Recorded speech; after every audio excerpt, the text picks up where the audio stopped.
Nzambe yo jali, Nzambe nanga, Nzambe nangu ya nyosu, Ana jali kogumba mela yo shilo, Lokumo kembo na yo, Nzambe yo jali, Nzambe nanga, Nzambe nangu ya nyosu, Ana jali kogumba mela yo shilo, Lokumo kembo na yo, Poete ojali Nzambe, Ole kilikolo na nyonso, Ngana jali kogumba mela yo, Lokumo kembo na yo, Poete ojali Nzambe, Ole kilikolo na nyonso Yahweh, Anajali kogumba mela yo,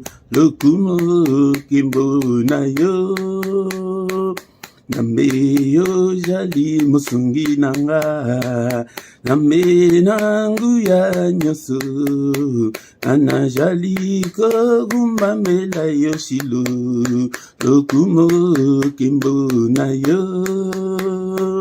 Nzambe yo jali musungi nanga, Nzambe nangu ya nyoso, Ana jali kogumba mela yo shilo, Lokumo kembo na yo. Poete ojali Nzambe, Ole kisatana na nyonso Yahweh, Ana jali kogumba mela yo, Lokumo kembo na yo. Poete ojali Nzambe, Ole kisatana na nyonso Yahweh, Ana jali kogumba mela yo, Lokumo kembo na yo. Okiti ya bokonzi na yo, Emmanuele eko umela seko. Kiti ya bokonzi na yo, Emmanuele eko umela seko.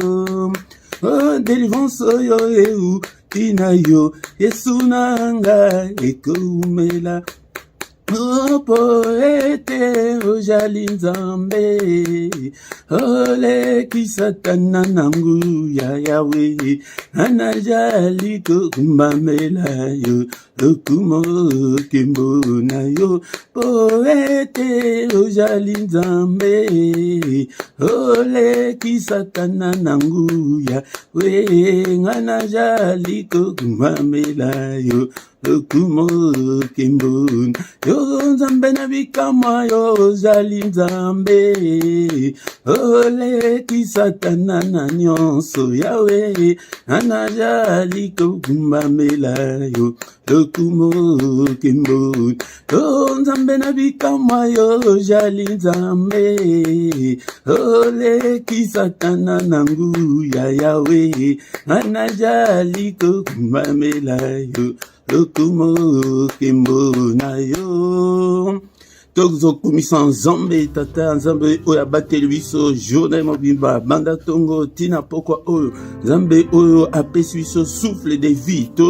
Tolingaki tozala compté parmi des morts, tolingaki tozala ke tosi tokoma mikuwa utakala, mais azali kobatela yo na ngai tala mbula wana oyo komi ebele bakoma nango te, ndeko na ngai tozo kumisa ye na pokwa lelo. Mon santu, le roi de rois, le Dieu qui vit éternellement en toi, il y a ni changement, ni ombre de variation. Soki o bateli te, mo bateli akobatela sepamba, o bateli ngai banda tongo, tila mama oyo, nazali na souffle de vie, ebele tolamukaki na bango na tongo, e bakomiti na pokwa oyo te, Nzambe na ngai na leki bango te, ngai naza meilleur te loko koleka bango, mais ezali ngolu na yo likolo na ngai. Bien méritons le Seigneur, soyons reconnaissants.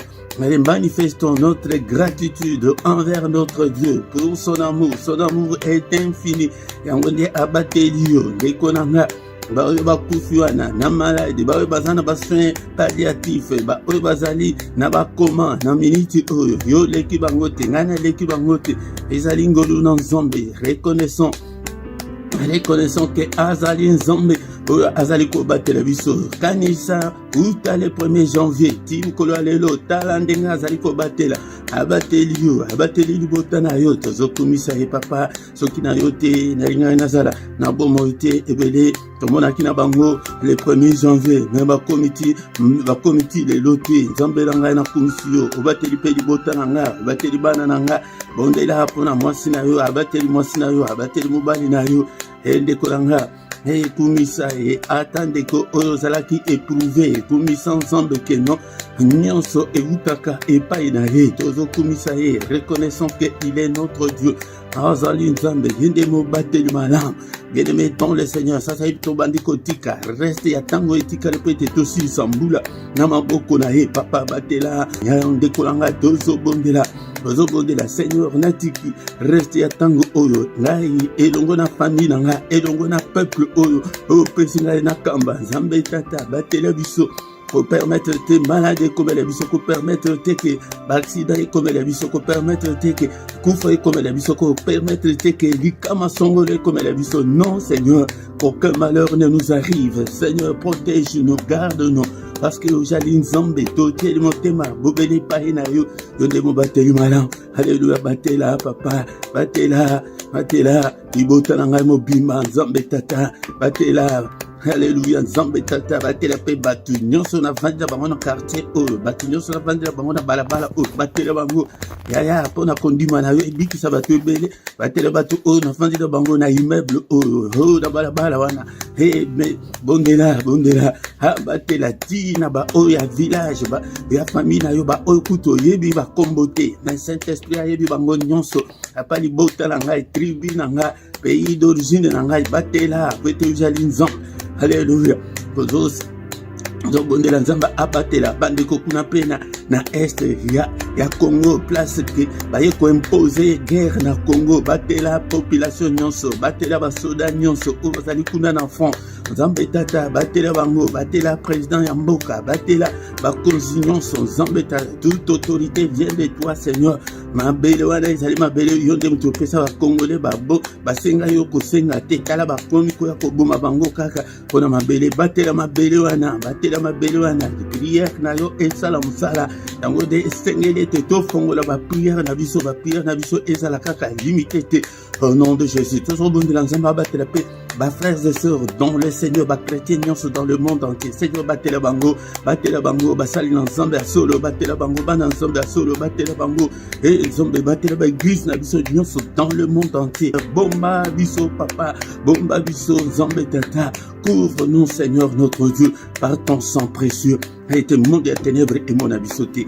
Bien-aimé dans le Seigneur, tu allez commis qui tu allez bosser en Zambé, tu allez kosenga man en Zambé, di colonabiso, n'importe lelo. Seigneur, pardonne. Nous sommes tous tes enfants. Nous sommes tous l'ouvrage de tes mains. Seigneur, accueille-nous. Alléluia, papa. C'est toi qui as la parole de la vie éternelle. Si tu gardais les souvenirs des iniquités, ô éternel Seigneur, qui pourrait subsister, pardonne-moi. Bénion sur na sali, reprécieux le compte des désobéissances nanga, ba manquement nanga, ba erreur nanga, ba faiblesse nanga. Papa Limbissa, alléluia. Bien-aimé, dans le Seigneur, il est écrit que il a été offert pour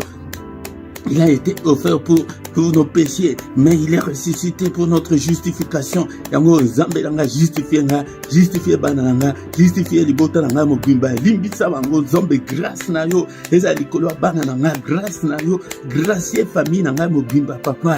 Et Seigneur, n'est-il pas écrit que crois au Seigneur Jésus, tu seras sauvé, toi et ta famille, avant la paix sur famille, nanga, au gracier bango, au nom puissant de Jésus, à part de Seigneur notre Dieu, justification na yo, au justifié biso, n'importe quoi les lots. Ça c'est bien aimé, toujours invoquer le sang précieux, le sang qui parle plus fort que le sang d'Abel. Makila o, apa na meli makila o, na meli si famille nanga mugiba, bana nanga makila o, et purifier biso, na basur nyonso, yanzo tope ya molimo, makila oyo tobele puissance ya makila et couvrir biso et couvrir bandako na biso et couvrir activité na biso na sopi makila na yo na ministère oyo nzambe et na télévision oyo na ba réseaux sociaux na nga nyonso na ndako na nga na bana na nga bisika nyonso bana na nga bazali kolala kotambola makila nyonso bakolia komela et la couvert ya makila ya prière ya makila ko bossa na yango atamuke te invokaka toujours makila na banzela nyonso to kotambola nyonso to kolia komela et la purifier prier.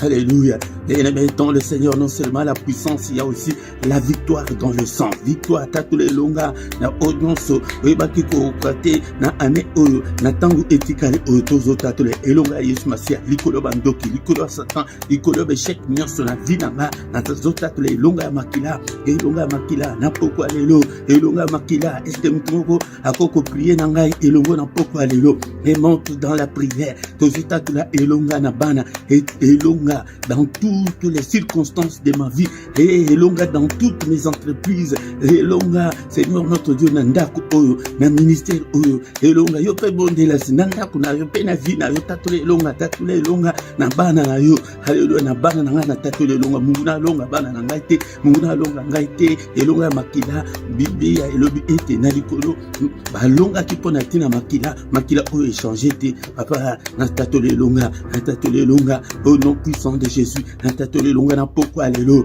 nandako oyo, na butu alelo, dans tous les domaines de ma vie, na nyonso, na famille nanga, na tatule elonga ya Yesu Masia, il est écrit que dans toutes ces choses, nous sommes plus que vainqueurs, na tatule elonga, papa, na démarche na zali kosala, ya bondela, na santé, na yo tatule elonga, na finance, na tatule elonga, dans tous les domaines de ma vie, papa, elonga, et à la partage nanga, elonga, la victoire, et à la partage nanga, au nom puissant de Jésus.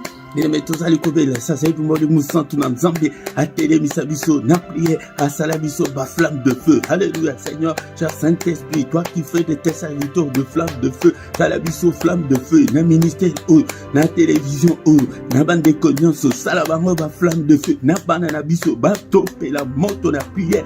Seigneur, allume le feu de la prière, na katia, ministère, na moutudion, soit salikoya, zalaki malemba na prière, Seigneur, azo moto la prière. Na kati ya ministère oyo papa pelisa moto na bandako na biso nyonso topela moto kati na biso tozala moto pona prière moto pona Nzambe. Alléluia.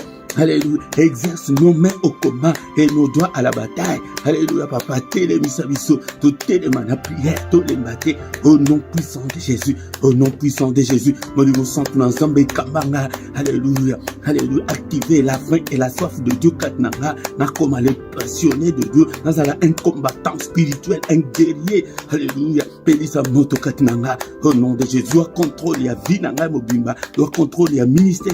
Doit contrôler le peuple. Zambé, je contrôle la vie, au nom puissant de Jésus, au nom puissant de Jésus. Alléluia, alléluia. Alléluia, notre commission, papa, pour la grâce accordée, biso na poko alléluia, et tu auras que se présenter le bosonayo. Alléluia, nyonso du début jusqu'à la fin, nous sentons ensemble na poko alléluia, on doit contrôler la nyonso ensemble tata. Au nom de Jésus, nous avons ainsi prié. Amen, amen, amen, amen, amen. Acclamons le Seigneur. Il est le roi des rois, le Seigneur des seigneurs. Son nom c'est Jésus, Jésus, Jésus, Jésus, Jésus. Oh, il est le roi, il est le roi. Il est le Seigneur des seigneurs. Dans le ministère, oh, kaka Yesu na Yesu. Aya mutu akosa yote na binzambe nzambe mutu akosa yote na ba brochure mutu akosa yote na ma tradition na coutume wana banzambe mindele toza banzambe bazai belete soki bongo mabele tozaka mabele moko likolo moko toza na banzambe boni tozaka na nzambe kaka ye moko kangama kaka na Yesu pesa motema na yo epa na Yesu yango de na ministère toko mata toko kita toko kende gauche droite Yesu kaka le royaume de cieux kaka ya pela moto kangama yango tozala sima na yo te yaka tango nyonso pokwa nyonso tozali awa ete topelisa moto tolala na kimia au nom puissant de Jésus-Christ ndeko na ngai yango ndeko zanga te invité pe ba ndeko mosusu ete tokoma une grande armée pour notre Dieu ba famille na yo ata pour tozamba tu même ba famille na yo bazali. Alléluia. Pesa bango invitation était au ko déplacer te kaka na ndako na yo connexion na yo na ka place au vendeli wana to banda ko pelisa moto ndeko na ngai soki ke na no sabonate ndeko na ngai sabone na yo pona ko appuyer musala o like pe bo sala ba commentaire ndeko na ngai pour la gloire de Dieu. Alléluia. Ozalina adresse moko ya malamu ndeko na ngai yango nde na micro ya poko alelo ezali mote Philippe nazali attention ezali mbala na ya liboso kombo na Philippe nazali wana ete biso to landa la doctrine fondamentale ndeko nanga yango ndi avant tosisa ndeko nanga na tosisite tokotanga maloba na Nzambe otanga maloba na Nzambe pe tokokota na prière agressive ya pokwa to agressa ka pe bango ete toza na temps moko difficile yango ezosenga ete tomatisa niveau ya prière volume ya prière na yo c'est augmenter yango susu po ete tomona munene na Nzambe soki nano sabone na yo na pokwa lelo ndeko nanga mpona koappuye mosala oyo ndeko nanga yango nde sans plus tarder bien aimé dans le Seigneur tokomi na ntango ya koyoka maloba na Nzambe. Bien-aimé dans le Seigneur, tango ebelemi ete toyoka liloba na Nzambe liloba na bomoi liloba oesala oezali komonana na oezali komonana te bien-aimé dans le Seigneur na pourquoi lelo kozala distraité ezali tango ete toyoka la pensée de Dieu bien-aimé dans le Seigneur yango de zalaka na Bible na yo na yebisi yo ke nazali koya poko nyonso ko exhorter yo ete okoma na bolingo na Nzambe bolingo ya liloba na Nzambe ete soki olingi liloba na Nzambe olingi Nzambe ye moko soki oboyi liloba na Nzambe oboyi Nzambe bien-aimé dans le Seigneur yango de nazali kozongela yo tango nyonso ete le Seigneur s'indigne azali komona ke non peuple na ye ezali akokufa ete bazali na connaissance te connaissance alobi te ke mpona prière et la connaissance est précédée prière bien-aimé dans le Seigneur yango de na pourquoi lelo et kozala distraité est-ce que ozana Bible na yo place ozali bien-aimé dans le Seigneur peut-être otanga elongo na ngai maloba na Nzambe na mukanda ya Osée chapitre 4 verset 6 yango de kolo alobi ke soki yo oboyi liloba na Nzambe akoboya yo pe akorejete yo akorejete na bana yo bananga ni basali eloko moko te pona kolakisa ke foi na yo ezali ko dépendre kaka na yo moko te foi na yo ezali ko dépendre na bato ebele sengeli babika na mutu na yo mais bazali ko bika te pona ni pona ignorance na yo bima na kati ya ignorance po ete bana na yo pe bapambolama ete Seigneur a rejeté bango te.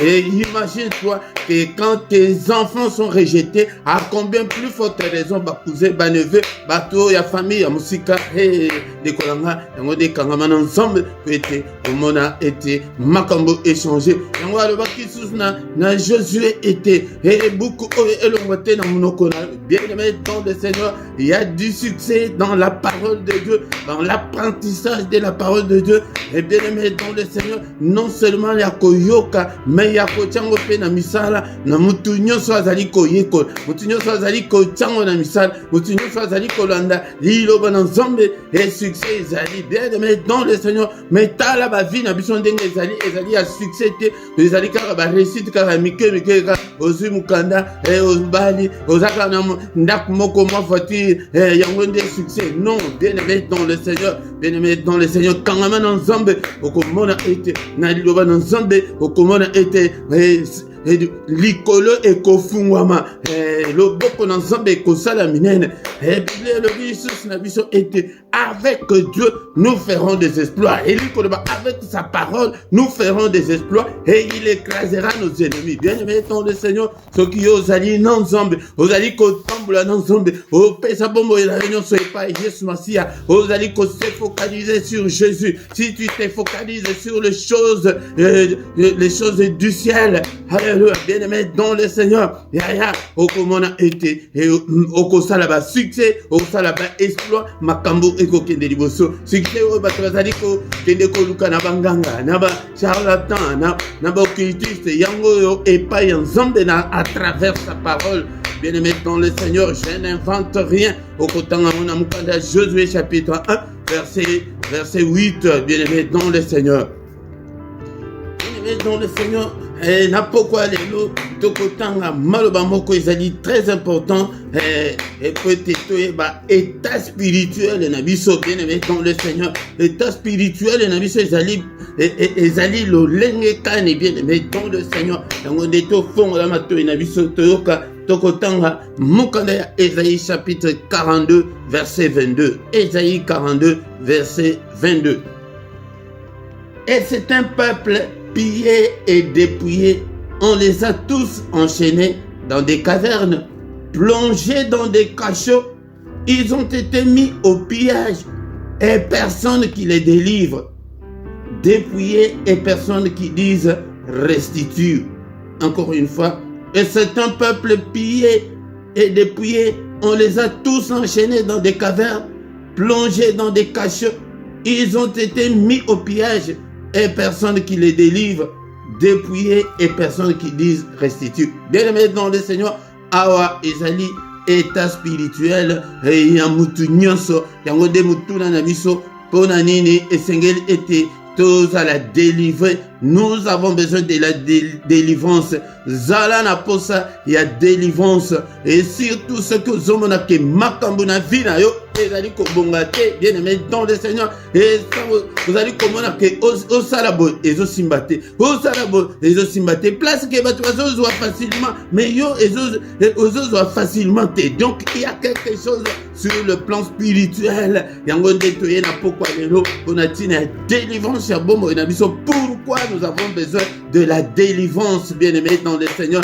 Ça là c'est état spirituel yango va décrire yango awa na mukanda ya Esaïe otouti kotanga chapitre 42 verset 22. Alobi ke batwana bazandenge nini.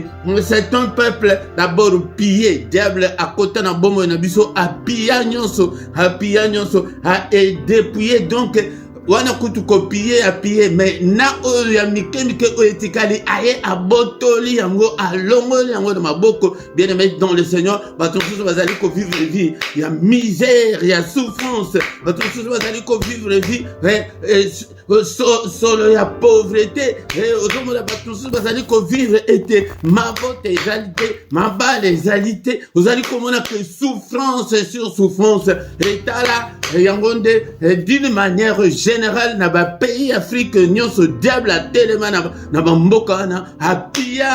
Et sur le plan spirituel esengeli ete non seulement na bongo na biso esengeli toluka pe délivrance ya bana na biso toluka délivrance ya mabala esengeli toluka délivrance ya finance na biso esengeli toluka délivrance ya ba santé na biso esengeli toluka délivrance il y a nyonso bien aimé dans le Seigneur ezala ya ba mboka mobimba yango nde zomona ke bato mosusu bakipaka te kobondela mpo na mboka bazali concentré ka ba prière égocentrique. Non bien aimé dans le Seigneur na pokwa lelo na yekete na yebisa mutu moko ke tobima na ba prière wana limité et de konanga e fana yo ezali ko dépendre pour ebanda nano e pa ina yo de konanga pe na bana na yo na famille na yo na libala na yo et na santé na yo. Alléluia bien aimé dans le Seigneur na vie de prière na yo de pas sous diable apia bango vie de prière et comme la bango lourd makambo ensemble comme la bango lourd bien aimé dans le Seigneur.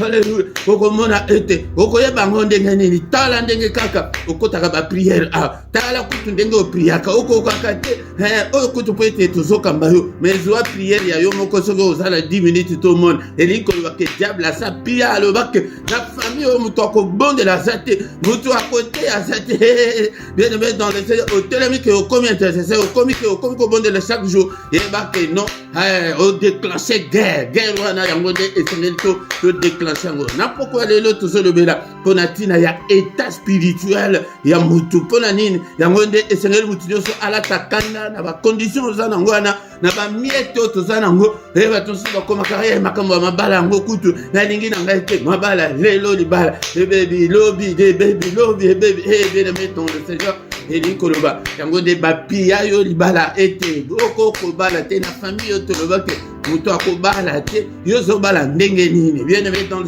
surtout na ba oyo babala obukalo wana yango nde bitumba etanso soki ke ekotele pa na yo te bakoteli mobala yango ke omoni kutu makambo akomi kosala yo banko moko Ozo comprendre, bien-aimé dans le Seigneur. Il faut te lukango dans la prière. Il faut te côté la prière.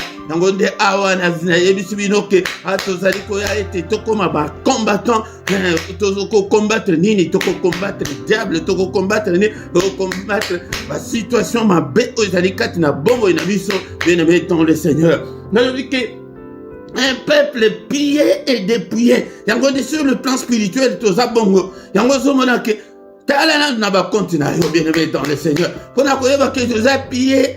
Ce qu'on a pris, c'est que tu as dépouillé, tu as pas continué, tu as combien? Piango, Kontango, Kutu, et Dalaga, et Koneta, Kaka, les hauts et les bas, et comme 5 000, et Kiti, et 5 millions sont à Kutu de aussi, Oye Bakutu, et pillé et dépouillé, et dépouillé, bien-aimé dans le Seigneur. Yango okomona ete makambo ekendeke liboso te esima ozo sala musala bien-aimé dans le Seigneur 10 ans yango na musala sala na bilan ya 10 ans na yo musala ozana nini bien-aimé dans le Seigneur. Alléluia. Ce qui bilan na yo ça dit bien gloire à Dieu bien-aimé dans le Seigneur mene na ye na pokwa lelo pona koyebisa mutu wana ndeko wana oyo keno oyeba etana yo lolenge ezali omona bamsusu ezali ka malade komi kaka lelo malade lobi malade na ye peut ko révolutionner mutu moko na pokwa lelo ke opo ya situation wana luka délivrance na yo bien-aimé dans le Seigneur. Okomona ke tansu libala obanda ki bien ekomi kaka ba problème ya ce que yeba ki makambo ya boye avant de konanga en bala mingi elingaki ekufate bien-aimé dans le Seigneur. Balobi que on les a tous enchaînés dans des cavernes. Dans le bois yo état spirituel ezali ke okangama basinga balia yo balien ezali ba chaîne ezali mais non seulement on a enchaîné mais babwaki on a le bois moyen kutu obima ezate oza okangama na basinga ozali na ba chaîne na lo boku place ozali wana okobima ndenge nini ndeko nanga yango de ba situation ezali ba réalité spirituelle oke okoki ko minimiser yango te bien-aimé dans le Seigneur. Plonger dans des cachots, babwaki na loboko wana pe na cachot pe na cachot wana eza place moko ke ezali impossible obima po ete ezaka na ba cachot ezali eza na ba porte eza lokola prison ezali ba porte minene ezali na ba soda bakengela kango ezali ozali sous na ba chaîne okangama na ba chaîne lokola petelo na kati ya boloko bien-aimé dans le Seigneur. Na yete ke na lengisa yo te na pokwa lelo mais na yebisa yo ke luka ya ete ozwa délivrance na yo opesa motema epa na Yesu Masia bien-aimé dans le Seigneur. Ils ont été mis au pillage. Bazongeli sous pillage. Balobinano pillé, dépouillé, pillage ye lisusuke bakoya kutu ata na prison wana place ozali na kasho wana ba piller yo na ba prison ndenge salaka ke na biloko ke ya ba prisonnier ya kolia wana olingo lia boyale omoni mutu moko ya pomba ya makasi abimike yo lia ni ba botoli yo lisusu ba piller yo lisusu na ba biloko wana yango nde ozomona ke oza na prison oza na ba difficulté ekomi kaka ke non oza ata na 10 euros boy oza na 100 euros ke non 100 euros ona koma ata na suka sanda omona ke pona ezani omona ke mama na bino aza grave na minute otikala kaka na sang wana okokanga motema ou bien okotindela mama maye na hôpital bien dans le Seigneur natinda kaka 100 natinda ta 80 natikala ta na 20 mama na biso na hôpital bien dans pillage yango wana bien dans le Seigneur. Mais moto aza na pillage komona ke ozana moi 10 000 na yo 20 000 na yo soki olingo longola 20 olongola 100 euros okosentir yango te bien-aimé dans le Seigneur. Mais problème ya monene ezali ke malgré nyonso wana et personne qui les délivre batu nyonso wana mutu ako délivrer bango azate ya Amen. Awa biso tozalina Yesu Masia bien-aimé dans le Seigneur. C'est Jésus qui peut te délivrer. Yango de mais il faut luka yango. Il faut nano d'abord il faut prendre connaissance. Il y a situation na yo, situation na yo dépouillé et personne qui disent restitue. Alléluia, bien-aimé dans le Seigneur. Et mon côté, yangonde tango bango basala kabiso bongo, tango ezali bongo, bazo kanisa ete mutu mon côté akoki ko délivrer biso. Mutu mon côté akoki ko kango la biso. Alléluia. Alléluia, bien-aimé dans le Seigneur. Toko zongo la maloba ezali et d'une façon générale nako zongo lango en détail. Bien-aimé dans le Seigneur.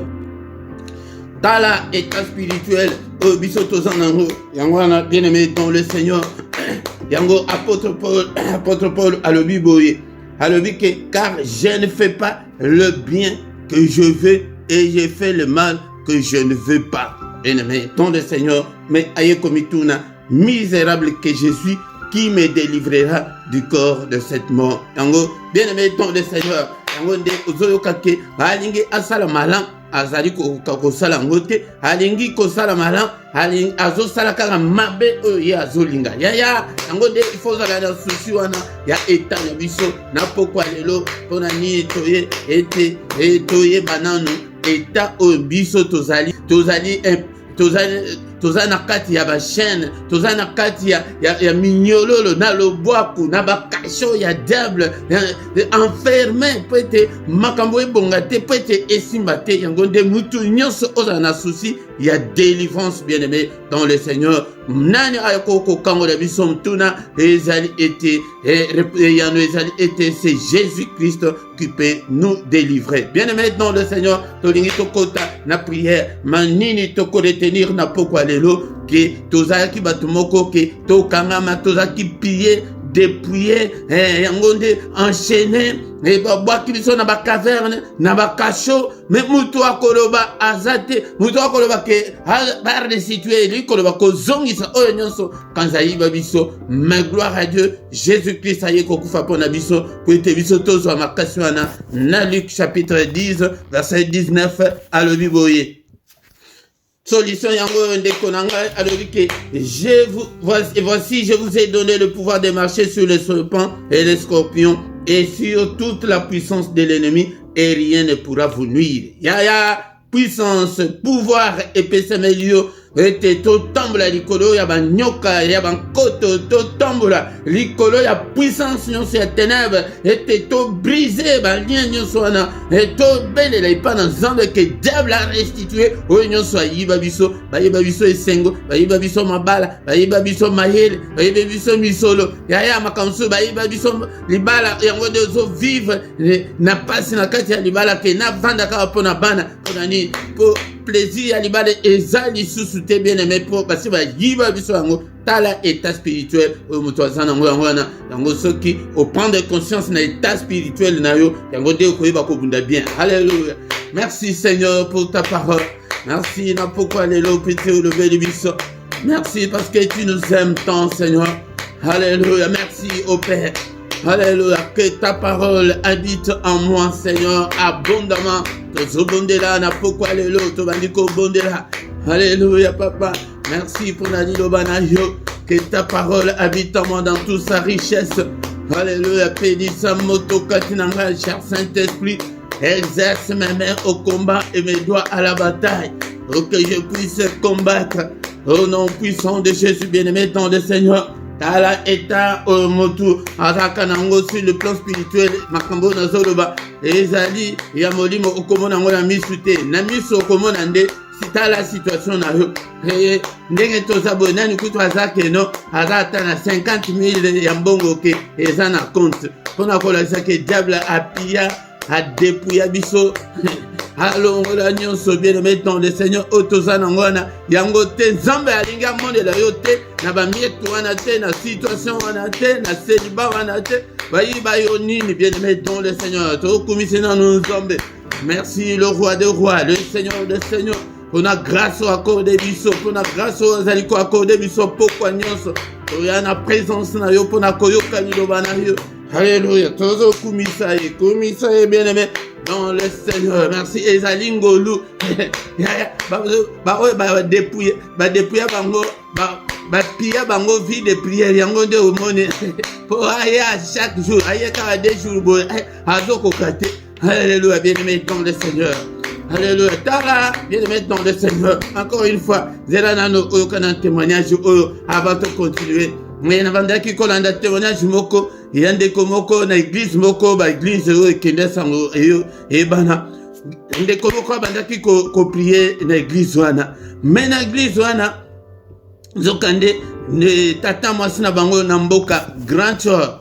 Aya balobi ke mwana wana azobebisa makambo na biso bako batala na ba jumelle na bango batala balobi ke non mwana wana azobebisa biso makambo siko tokosala ndenge ni batinda mutu ya kotinda bien aimé dans le Seigneur zalaka mahele na église wazaki wana ekomi ke yena diacre esimbaka te balobi ke église wana na bango kuna balobi ke église wana ezali église ya moto poto zoye il faut kaka tobimisa ye ka na église wana bakotela diacre akoma kaka alingaka frère wana ti ata moke te te amoni ke non oyo eleki akimi église akomi ndako akomi ke non na église akendeke lisusu te akomi baprière akobondela kaka na ndako akomi baprière kutu elemba bien aimé dans le Seigneur yango nde baya basala ye nini balongola ye nyonso azalaki nango mosala ekufi makambo ekufi meme mokolo moko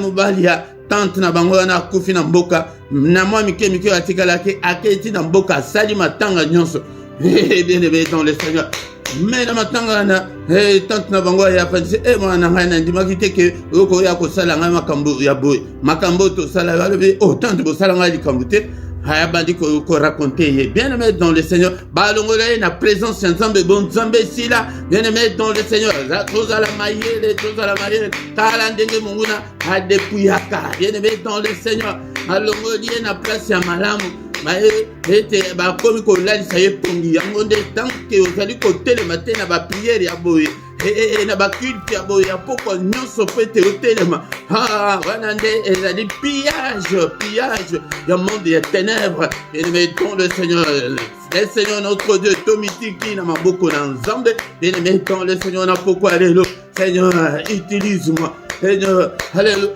Bakopie yo na makambo ya prière okobanda ozala mutuka ya raison dans la ligne na kota prière na bongisi nanu bana te po eza pokwa kutu nanu na lembeli nanu bana te yaya soki ke obandi kosala yango ke ozosala yango programme lole ezomona yaya barapporter bazalaka bazosalela yo rapport wana likolo nyonso lobi ke non ou bien nakosala oyo boye ti avant prière mais après culte naye kocontinue boye yaya mais bato tokomaka baexplication pillage alléluia Seigneur notre Dieu tomitiki na maboko na Nzambe Saint-Esprit utilise-moi alléluia tobandi kobondela tokoti na prière Seigneur kopermettre te Mungu na appuye nga mais siko problème ezali ete base bapia biso oza na kasho oza yango nde oza prisonnier nini okosala eloko moko te ozosala kaka vie ya baprisonnier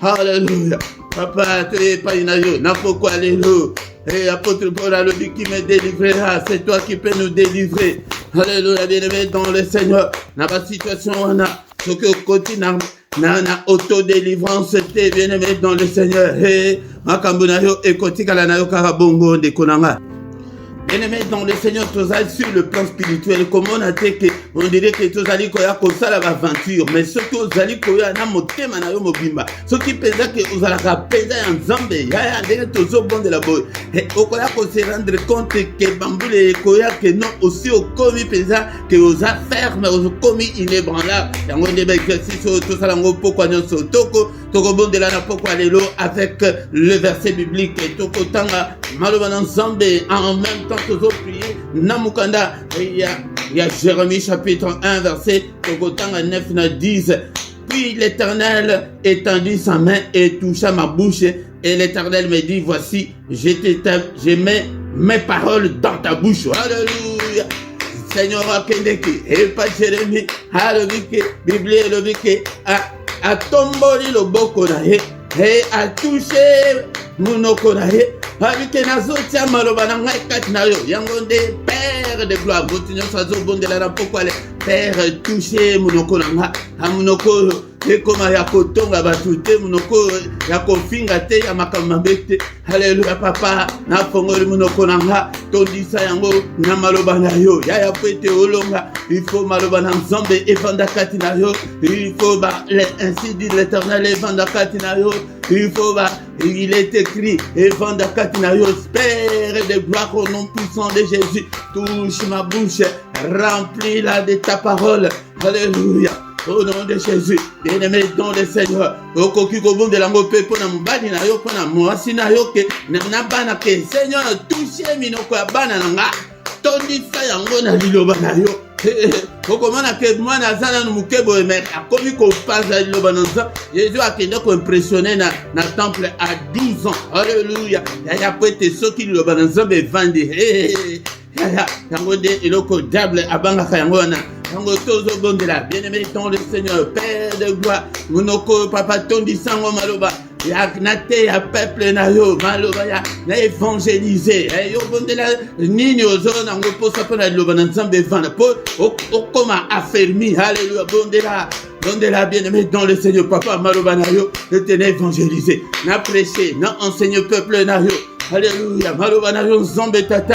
Alléluia. Evanda kati na nga maloba na yo evanda kati na fongoli monoko na poko alelo olenge otushaki monoko ya Jérémie lelo Jérémie azate na Jérémie ya lelo touché monoko na nga todisango na maloba na yo. Bien-aimé dans le Seigneur tokomi na verset 10 Biblia et le Bible alobi regarde je t'établis aujourd'hui sur les nations et sur le royaume pour que d'abord Seigneur établis-moi na peuple eux ya bondele tes zamba établir yo na libota na yo na foyer na yo na bana na yo na famille na yo na quartier wana Seigneur établis-moi na ndako yo na quartier oyo. Alléluia papa na libota oyo na botani. Alléluia papa établis-moi papa Seigneur na ba réseaux sociaux na nga. Alléluia na télévision na nga. Alléluia papa établis-moi Seigneur établis-moi yango de bengamaka pour prier avec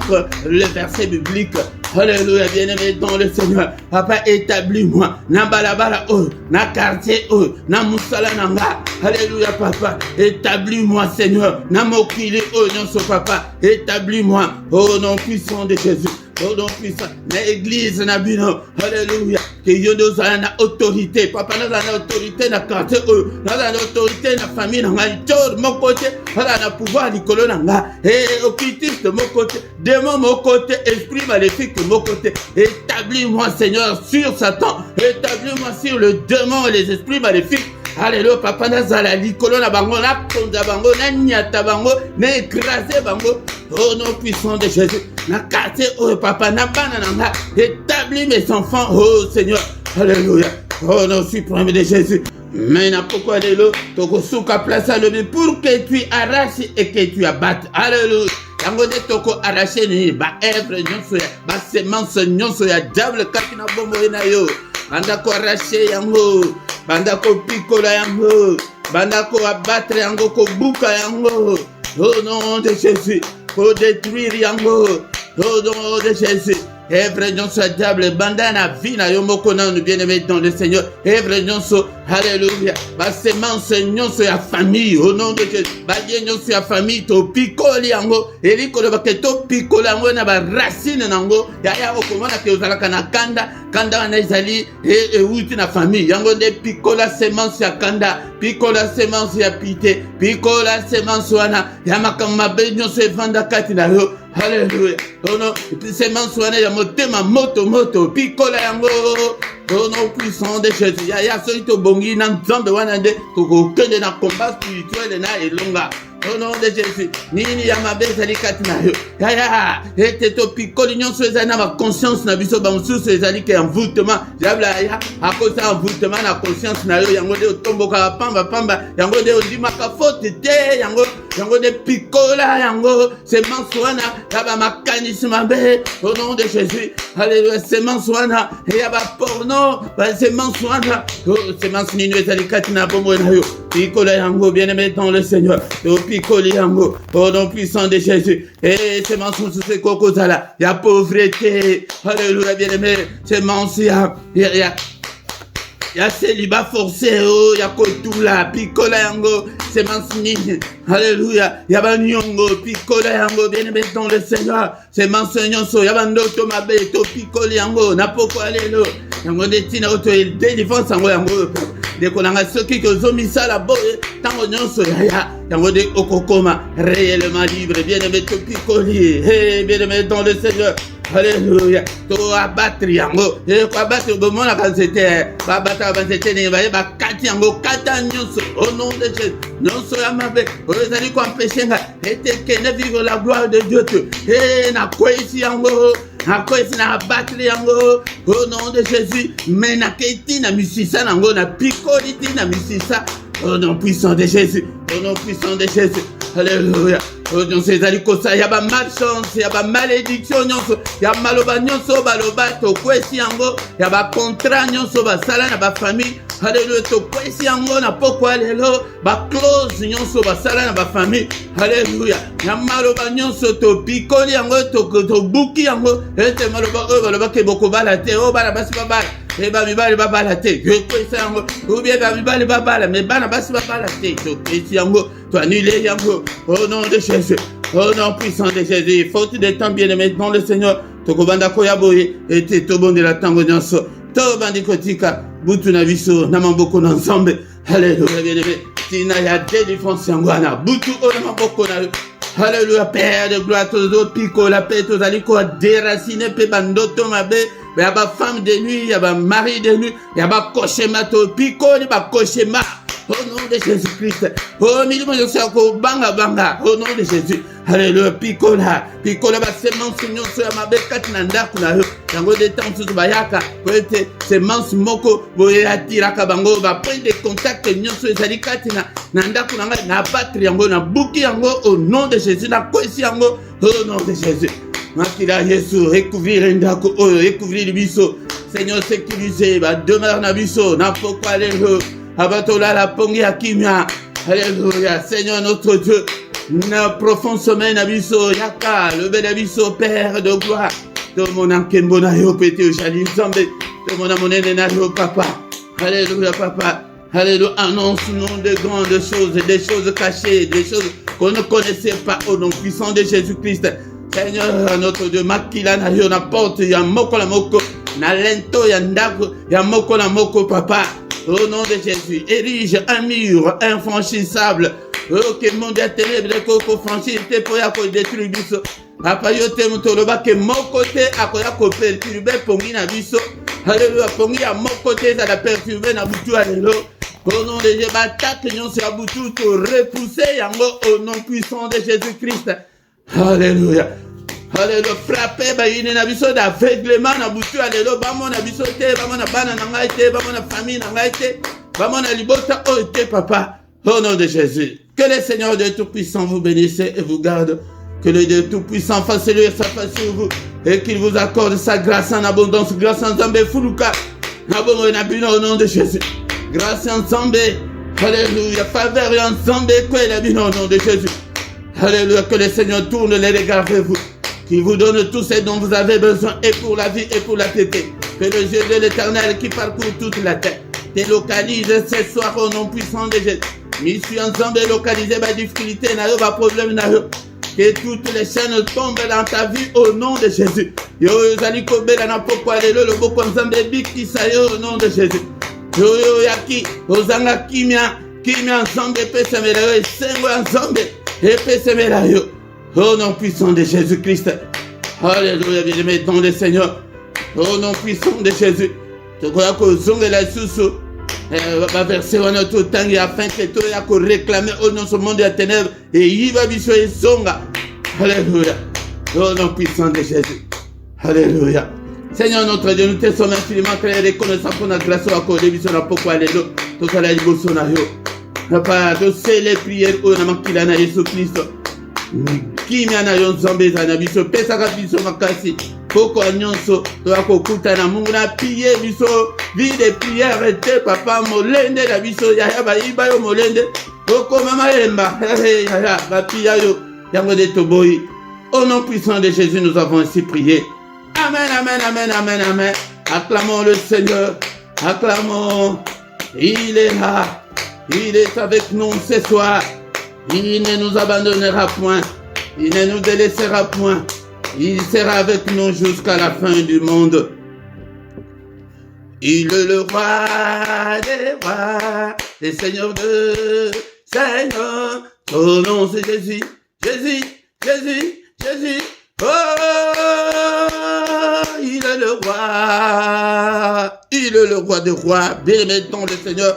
Pourquoi nyonso kozangate mayam kolamisatu ezalaka pona bana na biso pona libala pe pona mambota kozangate ndeko na ngai yakaka pourquoi nyonso to bondela invité pe bande konsus mais kozana nous précéder tozoana nous 2-3 minutes toyoka ba communiquer na biso. Bien-aimé, ton le Seigneur, ndenge aussi si boye, kende obongama malamu to zali na veille na biso, kende ocha alarme na yo tang malam, bien-aimé, afin que toi yako kutana na veille 1 heure avec le Seigneur. Yaka nangonga 5 heures, heure ya Bruxelles, heure ya Paris. Nde konanga yo oyo zali libanda ya Paris, libanda ya Bruxelles, oyo bakota la heure na bino, soki ezali heure nini, bande ko Kinshasa ezali 4 heures. Et bandeko mais ya Luanda lisusu ndenge moko bandeko à Londres ndenge moko mais bakote mususu motunyonso otala heure na yo yaka ndeko nanga tia ko veiller au moins 1 heure avec le Seigneur. En même temps lisusu mercredi prochain ekozala mercredi ya suka oyo tozana veiller pona ni po ete ezali samedi ya suka ya mois oyo mercredi prochain ekozala mercredi ya suka ya mois oyo yango nde tokozala na veiller na biso. Et toza na jeune na biso plutôt toza na jeune wana ezali pona bana na biso pona mabota pe pona libala yango nde soki omoni ke okoko gêner tous les mercredis pona problème na yo au gêner mais le reste programme na biso etikali comme d'habitude mais pourquoi nyonso tokutanaka ete tobondela liboso ya kokende kolala dans la prière agressive du soir avant de se coucher en paix avec le Seigneur kozanga te mais ya mokolo misatu ezaka pona bana ezaka pona basi stérile pe pona mariage ndeko nanga tongo nyonso kobanda lundi ti vendredi tokutanaka nangonga 6 heures yaka mais yo nano bandi koya te nazomona yo te ndeko nanga yaka comme un disciple ndeko oyo ngai toyoki yango ete atinda bango ete akomisa batu mokili mobimba ba disciple yaka ndeko na ngai dimanche nangonga 17h tozaka na enseignement biblique yaka oyekola ete okola nzambe a confié yo de grandes choses ndeko na ngai yango lundi nyonso nangonga 23h plus ou moins 20 minutes tozana intercession pona kobondela pona kimia ya mboka Congo kozanga te ndeko na ngai soki nano sabona nano te sabone na yo pona ko soutenir musala oyo et tango nyonso zali koya et loko ya liboso banda nano ko like banda ko linga nano vidéo po ete YouTube asala le reste ndeko na ngai bo sala ba commentaire na langue yo monique ko sala bo partager kozala chrétien ya kanga maboko te sale l'ensemble ndeko na ngai yango na okomona awa na description okokuta ba coordonnées na biso ezali ni PayPal ezali na numéro ya compte bancaire pona kosunga musala na nzambe pona ba don volontaire na bino pona soutien na yo pona ba offrande na bino pona ba action de grâce na bino pona ba dîme volontaire nyonso na ezali volontaire. Mais ce que monique ba moyen mi balé wana topesi okoki kosala ngote ce que otali na description okomona ba coordonnées na biso bengi biso otindi na moyen oyo monique ozana ngona facilité mais bozo sala ta atam mo côté bozali kosunga musala na nzambe te ndeko nanga yango tanto komi na suka to kutani na veille ndeko nanga eko kende la cha alarme na ko cha na 5h te cha ata ba 20 ou 30 minutes avant ete ola muka obonga malam 1 heure seulement tozana veille kaka mbala moko par mois kozanga te au nom de Jésus butu malam na mutinyoso amen.